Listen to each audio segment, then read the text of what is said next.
تو یہ دعا تو بالاتفاق افطاری کے بعد ہے. جب آپ نے افطاری کر لی، طبیعت کو سکون حاصل ہو گیا، اس کے بعد یہ دعا پڑھیں. اور ایک دعا جو ابو داؤد میں مرسل حدیث ہے، صحابی کا واسطہ حذف کر کے تابعی ڈائریکٹ نبی صلی اللہ علیہ وسلم سے نقل کرتے ہیں. وہ دعا کیا نقل کرتے ہیں؟ حدیث مرسل ہے، اللہم لک صمت وعلی رزقک افطرت. تو اس کے بارے میں آتا ہے کہ کان اذا افطر، نبی صلی اللہ علیہ وسلم جب افطار کرتے تو پھر آپ یہ دعا پڑھتے، اللہم لک صمت وعلی رزقک افطرت، اے اللہ میں نے تیرے لیے روزہ رکھا اور میں نے تیرے ہی لیے افطار کیا. اس دعا کے بارے میں فقہا کا اختلاف ہوا ہے کہ یہ افطاری سے پہلے پڑھنے کی ہے یا افطاری کے بعد پڑھنے کی ہے. جو حضرات جنہوں نے اچھا نبی سے نہیں پتا صاف واضح طور پر کہ آپ افطاری کے بعد پڑھتے تھے یا پہلے پڑھتے تھے، تو جن حضرات نے حدیث کے ظاہری الفاظ کو دیکھا، جو الفاظ میں بھی پڑھ کے سناتا ہوں، جنہوں نے حدیث کے ظاہری الفاظ کو دیکھا انہوں نے کہا کہ یہ افطاری کے بعد پڑھی جائے گی. حدیث کے ظاہری الفاظ کیا ہیں؟ کانا اذا افطر، نبی جب افطار کرتے، تو اس سے تو پتہ چل رہا جب افطار کر لیتے افطاری کے بعد یہ دعا پڑھتے. اور دعا کے الفاظ بھی کیا ہیں؟ اللہم لک صمت، اے اللہ میں نے تیرے لیے روزہ رکھا، یعنی پاسٹ کی بات ہے، وعلی رزقک افطرت، اور تیرے رزق پر میں نے افطار کیا. تو اس کا مطلب کر چکا ہے نا، تبھی تو دعا پڑھ رہا ہے. تو یہ ان حضرات کی رائے ہے جو یہ کہتے ہیں کہ افطاری کے بعد یہ دعا پڑھی جائے گی. لیکن دوسرے جو بہت سے علماء اس کے قائل ہیں کہ افطاری کے وقت یہ دعا پڑھی جائے گی.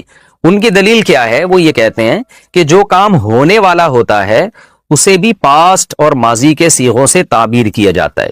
جیسے حدیث میں جو آتا ہے نا، کانا اذا افطر، نبی جب افطاری کرتے مطلب افطاری کا ارادہ کرتے. اس کی مثال ایسے جیسے قرآن میں آتا ہے، یا ایھا الذین آمنوا اذا قمتم الی الصلاۃ، اے ایمان والو جب تم نماز کے لیے کھڑے ہو جاؤ، فاغسلوا وجوہکم، اپنے چہروں کو دھو. تو کیا مطلب کھڑے ہو جاؤ پھر تھوڑی دھو، بلکہ جب تم کھڑے ہونے کا ارادہ کرو. تو جو کام ہونے والا ہوتا ہے اس کو بھی ماضی سے تعبیر کیا جاتا ہے. تو اذا افطر کا مطلب اذا اراد ان یفطر، نبی صلی اللہ علیہ وسلم جب افطار کرتے یعنی جب افطار کا ارادہ کرتے، جب افطار کی نیت کرتے اس وقت یہ دعا پڑھتے. اسی طرح یہ جو حدیث میں الفاظ ہیں کہ اس میں ماضی کے صیغے ہیں، اللہم لک صمت وعلی رزقک افطرت، اے اللہ میں نے تیرے لیے روزہ رکھا، تیرے رزق پر میں نے افطار کیا. تو یہاں بھی یہ علماء کہتے ہیں کہ افطار کیا کا مطلب کرنے والا ہوں. تو جو کام ہونے والا ہوتا ہے اس کو بھی ماضی کے صیغوں سے تعبیر کیا جاتا ہے. اس کی عربی زبان میں بہت مثالیں ملتی ہیں. تو اب دونوں طرف دلائل ہیں اور کوئی یقینی دلیل کسی ایک مسلک کی تائید کے لیے بھی نہیں ہے.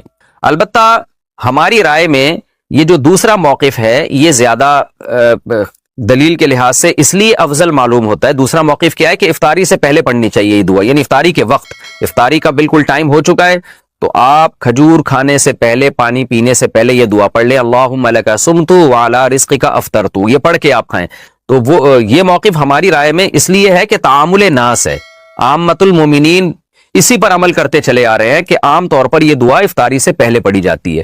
اور ویسے بھی دو دعائیں ہیں، تو ایک افطاری سے پہلے پڑھ لی جائے اور ایک افطاری کے بعد، کیونکہ افطاری کے بعد والی جو دعا ہے وہ تو متعین ہے، ذهب الظما وابتلت العروق وثبت الاجر انشاء اللہ تعالی.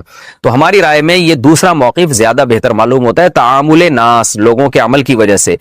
شریعت میں جو ہے نا اتفاق، اتحاد، ما رآہ المؤمنون حسنا فهو عند اللہ حسن.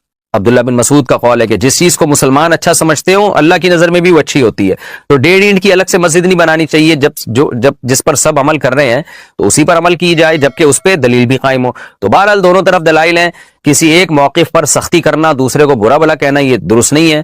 اگر کوئی وہ والا موقف اختیار کرتا ہے کہ نہیں جی افطاری کے بعد ہی یہ دعا پڑھنی چاہیے تو بھی ٹھیک ہے، تو بھی کوئی حرج نہیں ہے، تو کوئی حرج نہیں ہے اس میں. تو ہماری رائے یہ ہے کہ بہتر ہے کہ پہلے پڑھ لی جائے اور دوسری والی دعا افطاری کے بعد پڑھی جائے.